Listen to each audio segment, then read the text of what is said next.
Hello everyone. Today I am going to start the lecture 5 on the topic of Mayer's Code 1726. हमने अपनी last video में fourth lecture देखा था और हमने सभी फोर्थ लेक्चर हमने सभी कंप्लीट कर चुके हैं। आप हमारी प्लेलिस्ट में जा करके सभी वीडियोस देख सकते हैं। तो चलिए अब हम स्टार्ट करते हैं lecture 5 related to mayor's code 1726। तो अब हम स्टार्ट करते हैं। For introducing uniform system of judicial administration in India, the crown issued a charter of 1726 for establishing mayor's code in presidencies of Bombay, Madras and Calcutta.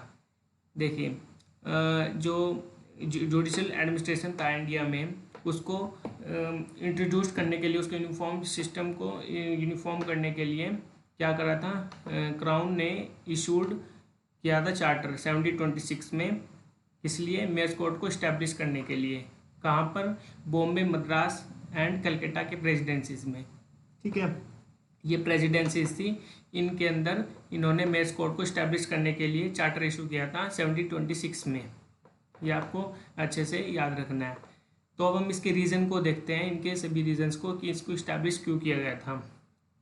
ठीक है, यहाँ पर मैंने अपने रीज़न 5 में दिए हुए हैं, इनको आप अच्छे से रीड कर लीजिए। ठीक है, वैसे मैं आपको हर एक वीडियो में आपको प्रोवाइड करा देता हूँ, सभी जितने भी ये मैं आपको ये नोट्स में आपको प्रोवाइड करा देता हूँ। यहाँ पर वीडियो के डिस्क्रिप्शन में आप देख सकते हैं और अच्छे से पढ़ भी सकते हैं वीडियो को देखने के बाद में।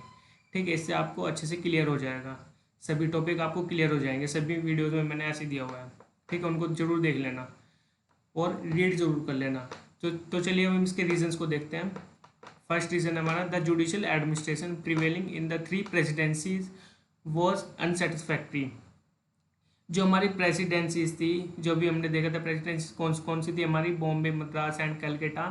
इन तीनों प्रेसिडेंसीज में जो हमारा जुडिशियल एडमिनिस्ट्रेशन था वो प्रिवेल अच्छे से नहीं कर रहा था, वो अनसेटिस्फैक्ट्री था। वो मतलब कि पब्लिक सेटिस्फाई नहीं हो रहा था। ठीक है, उससे सेटिस्फाई नहीं थे वे, इसलिए वो अनसेटिस्फैक्ट्री था। और सेकंड रीजन हमारा, इसलिए as the growth of the company's trade was increasing in India, the population of Britishers was also includes, and subsequently more cases were coming to the court for decisions। देखिए, जो ये हमारा company थी, company का trade धीरे धीरे increase हो रहा था। ठीक है, और बहुत ज़्यादा इंक्रीज होने लग रहा था, और इससे जो ब्रिटिशर्स थे वो हमारे इंडिया में मतलब कि आ रहे थे। ब्रिटिशर्स कहाँ से, इंग्लैंड से। इस वजह से पॉपुलेशन भी ज़्यादा हो गई थी, और पॉपुलेशन होने के बाद हमारे जो यहाँ इंडिया में केस है वो ज़्यादा बढ़ गए थे। ठीक है, केसेस तो बढ़ेंगे अगर पॉपुलेशन बढ़ेगी तो। ठीक है, इस वजह से कोर्ट के जो डिसीजन थे वो अच्छे से नहीं आ रहे थे। ठीक है, वो कोर्ट के डिसीजन में काफ़ी डिफ़िकल्टीज आ रही थी। ठीक है, और बायसनेस भी और थी काफ़ी। इस वजह से मेयर्स कोर्ट को इस्टेब्लिश किया गया था। इसका ये दूसरा रीज़न है। थर्ड रीज़न हमारा, the company wanted that the court power of court should be derived by some competent authority to settle uniform judicial administration. Company ये चाहती थी कि जो कोर्ट की पावर है उसको कंपिटेंट अथॉरिटी के रूप में सेटल किया जाए, और एक यूनिफॉर्म जुडिशियल एडमिनिस्ट्रेशन में। ठीक है, इस वजह से इन्होंने मेयर्स कोर्ट को इस्टेब्लिश किया था। By encouraging with the successful working of mayor's court in Madras, the company decided to establish the same in Bombay and Calcutta। देखिए, वेरी इंपॉर्टेंट है ये। इसमें जो मेयर कोर्ट थी वो सबसे पहले मद्रास में आई थी। हमने अपने मद्रास सेटलमेंट वाली वीडियो में आपको कल क्लियर कराया था। अगर आपने नहीं देखे तो हमारे मद्रास सेटलमेंट की वीडियो को ज़रूर देख लीजिए, जिससे कि आपको ये क्लियर हो जाएगा, क्योंकि उसमें मेयर कोर्ट को सबसे पहले इस्टेब्लिश वहीं पर किया गया था। और इस वजह से उसकी जो वर्किंग थी उसकी सक्सेसफुल की वजह से कंपनी ने सोचा कि हम इस्टेब्लिश कहाँ कहाँ पर करेंगे, बॉम्बे में और कलकत्ता में। इस वजह से इन दोनों में भी क्या किया, मेयर कोर्ट को इस्टेब्लिश किया गया था, चार्टर को ला करके 1726 में। ठीक है, और फिफ्थ रीज़न हमारा, many Englishman who settled in India died है लिविंग बिहाइंड देयर प्रॉपर्टी। देखिए, जो इंग्लिश मैन थे वो इंडिया में आ तो रहे थे, ठीक है, और इंडिया में ही रह रहे थे, और उनकी डेथ भी हो रही थी। ठीक है, इस वजह से प्रॉपर्टी से रिलेटेड जितने भी केसेस थे वो बढ़ भी रहे थे। ठीक है, and this created problem for company relating to distribution और डिस्पोजल ऑफ सच एसेट्स। इस वजह से कंपनी को और कोर्ट को काफ़ी ज़्यादा प्रॉब्लम हो रही थी कि इनकी प्रॉपर्टी को और एसेट्स को कैसे डिस्पोज किया जाए और कैसे इसको डिसीजन इसको कैसे दिया जाए। इस वजह से so to avoid this issue a court was needed which could decide the testamentary cases and intestate cases succession. देखिए इस वजह से कोर्ट को ज़रूरत थी कि डिसाइड मतलब कि कोर्ट को जरूरत थी कि डिसाइड करें किससे रिलेटेड, टेस्टामेंट्री मतलब रिलेटेड टू विल। टेस्टामेंट्री वो होते हैं जो विल मतलब कि विल वाले जो केसेस होते हैं, मतलब कि प्रॉपर्टी की विल करके मर जाता है जैसे, वो वाले केसेस हैंडल करती थी। ठीक है, cases and intestate succession without a will, जो विदाउट विल होते हैं इंटेस्टेड सक्सेशन। ठीक है, इनसे रिलेटेड केस को देखना होता था। इस वजह से मेयर कोर्ट को इस्टेब्लिश किया गया था ताकि वो इनकी वर्किंग को देखे। ठीक है, क्लियर हो गया। तो चलिए आगे चलते हैं। रीजन सी, हमारे सभी रीजन कंप्लीट हो गए हैं। तो हम आते हैं प्रोविजंस पर। मेयर कोर्ट की प्रोविजंस कौन कौन सी थी? इसकी 5 प्रोविजंस थी। ठीक है, उनको हम अच्छे से देखते हैं। हमारी फर्स्ट प्रोविजन है establishment of corporation at Bombay and Calcutta. मतलब कि इस्टेब्लिश की गई थी कॉरपोरेशन को कहाँ पर? बॉम्बे एंड कलकत्ता में। The charter led to the establishment of corporation at Bombay and Calcutta, which was already there in Madras. अभी मैंने आपको इससे पहले बताया था कि मद्रास में सबसे पहले मेयर कोर्ट की और कॉरपोरेशन को इस्टेब्लिश किया गया था। ठीक है, वो मैंने अभी उससे पहले भी डिस्कस किया था कि आप वीडियो में जाकर देख सकते हैं, आप देख लीजिए ऑफकोर्स।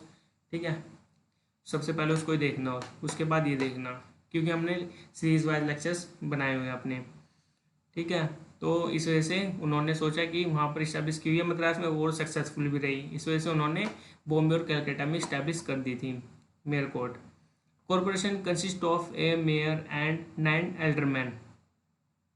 इस कॉरपोरेशन में 9 एल्डरमैन थे और 1 मेयर था। ठीक है, जो 9 एल्डरमैन थे उनमें 7 प्योर इंग्लिशमैन थे और 2 एनी नेशनैलिटी थी। ये ठीक है, नेशनैलिटी मतलब कोई भी हो सकता है हमारे इंडिया से या फिर उसके एरिया से। And the first mayor and alderman was to be selected by the charter. जो मेयर था, पहला फर्स्ट मेयर था और फर्स्ट एल्डरमैन था, उसको सिलेक्टेड किया था by the charter. Clear? The alderman were to hold office for life और till their residence in that town. जो एल्डरमैन था, एल्डरमैन को मतलब कि अपने ऑफिस को होल्ड करके रखना था, कब तक? जब तक वो उसकी लाइफ है। ठीक है, लाइफ टाइम के लिए।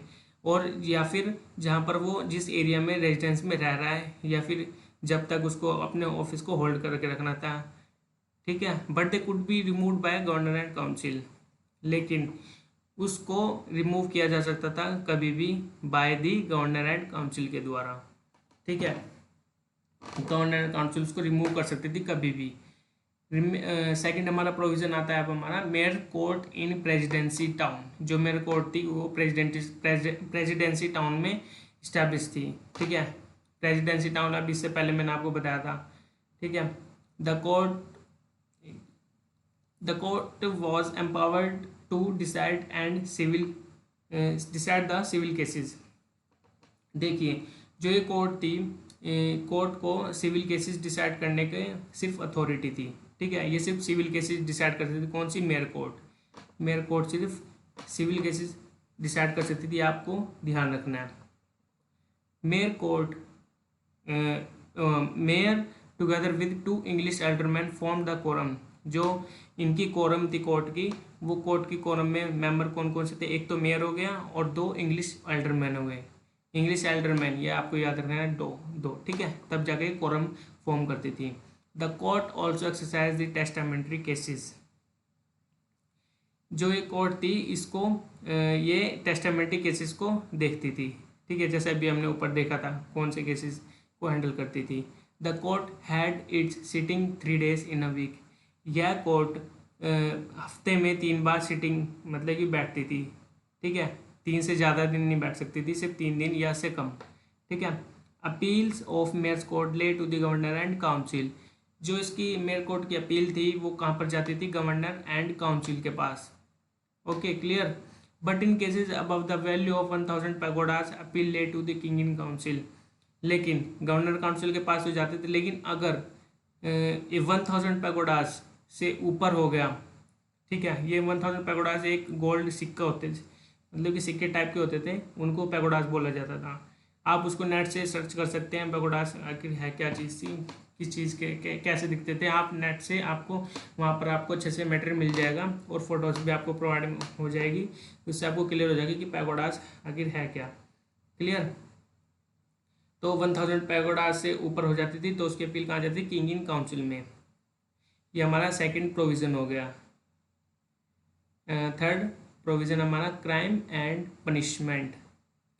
क्राइम एंड पनिशमेंट से रिलेटेड है। There was no criminal jurisdiction in mayor's court. अभी भी हमने बताया था कि ये सिविल केसेस को देखती थी, क्रिमिनल केसेस के अंदर इसकी कोई जुरिस्डिक्शन नहीं थी।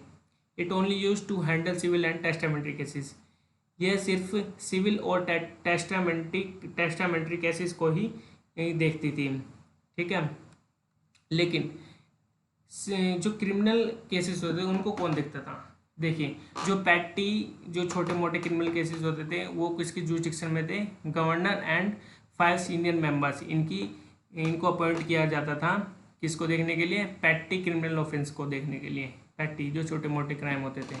ठीक है। They could arrest person accused of crime and punish them for petty offences. ये देखिए, ये मतलब कि पनिश भी कर सकती थी ओनली सिर्फ पैटी ऑफेंसेस, क्रिमिनल से रिलेटेड। ठीक है।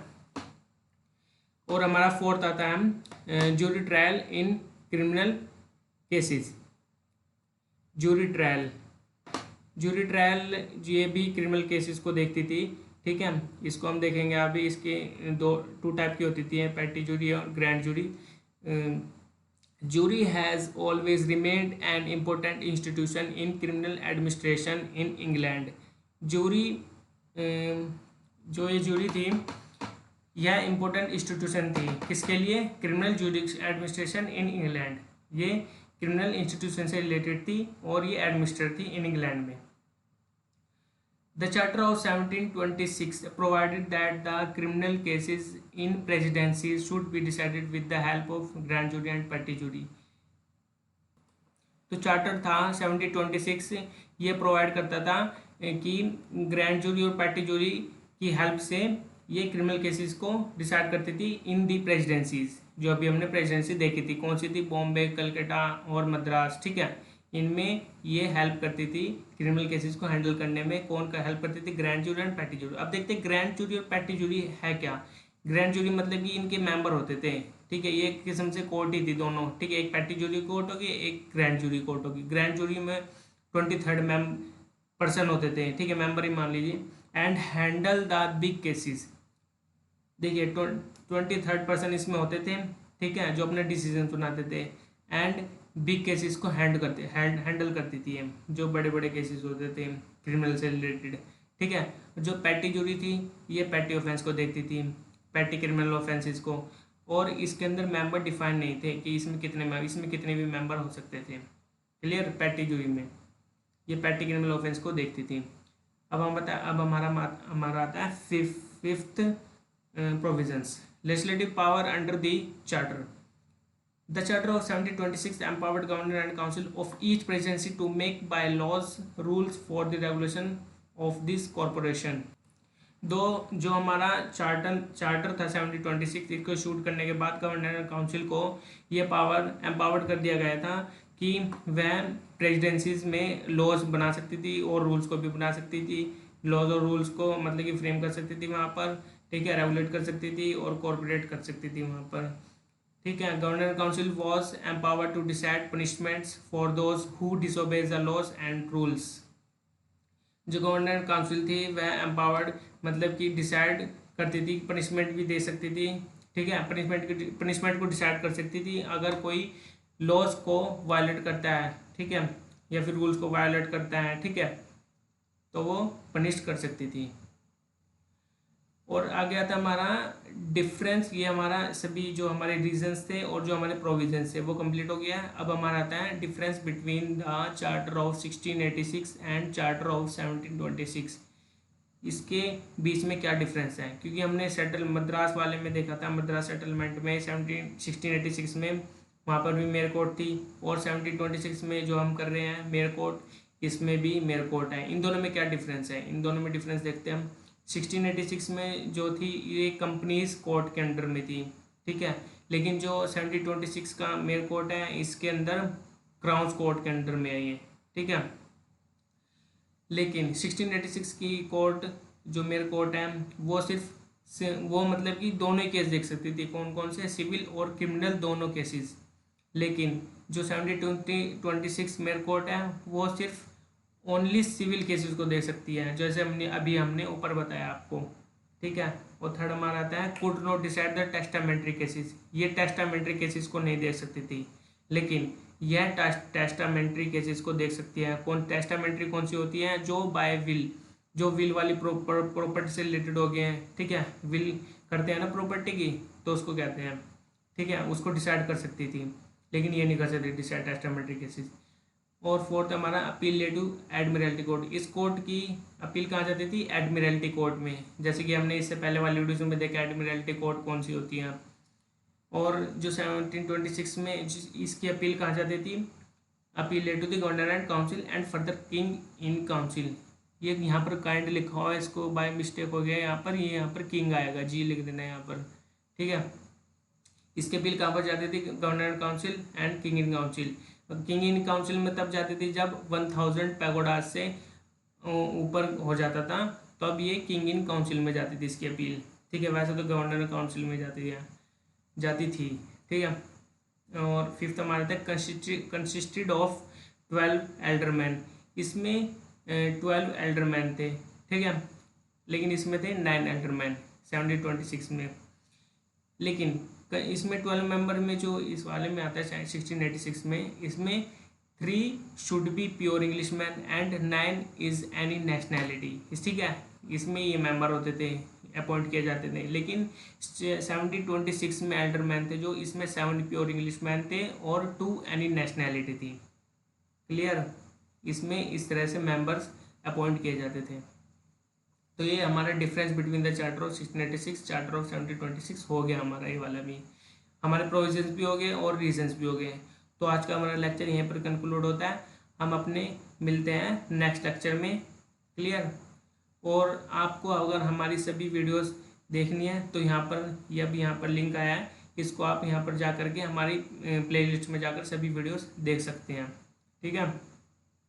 चैनल को सब्सक्राइब करें, वीडियो को लाइक करें। अगर कोई भी प्रॉब्लम आती है तो आप हमारे टेलीग्राम चैनल पर ज्वाइन हो सकते हैं और वहाँ पर आप मुझे मैसेज करके बता सकते हैं कि आपको क्या प्रॉब्लम है, ठीक है।